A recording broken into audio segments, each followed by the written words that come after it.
घरात लेकरांना नेहमी प्रश्न पडायचा, वडील कधीच का बोलत नाहीत? ते कदाचित आपल्याला काहीतरी महत्त्वाचं सांगण्यापासून रोखत असतील, पण त्यांना काय थांबवत आहे हे कोणालाच कळत नव्हतं. एक दिवस मुलाला अचानक खूप ताप आला. रात्रभर तो विव्हळत होता.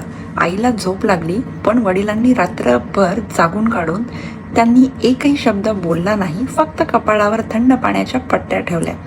पहाटे जेव्हा मुलाला बरे वाटले, तेव्हा त्याने विचारले, आई कुठे आहे? वडील फक्त हसले.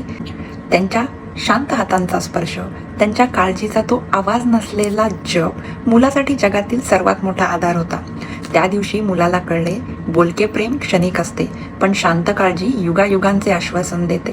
पुरुषांचे मौन हा त्यांचा अहंकार नसतो, तर ते त्यांचे सर्वात मोठे समर्पण असते. कारण त्यांचे मौनच सांगून जाते की त्यांचे प्रेम शब्दांपेक्षा खूप मोठे आणि अमूल्य आहे.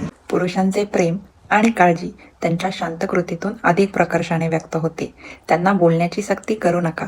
त्यांचे मौन म्हणजे प्रेमाची कमतरता नाहीये, तर ते प्रेम शब्दांपेक्षा कितीतरी मोठे आहे. त्यांच्या काळजीचा मोठा आवाज ऐकण्यासाठी तो फक्त अनुभवण्याची गरज आहे.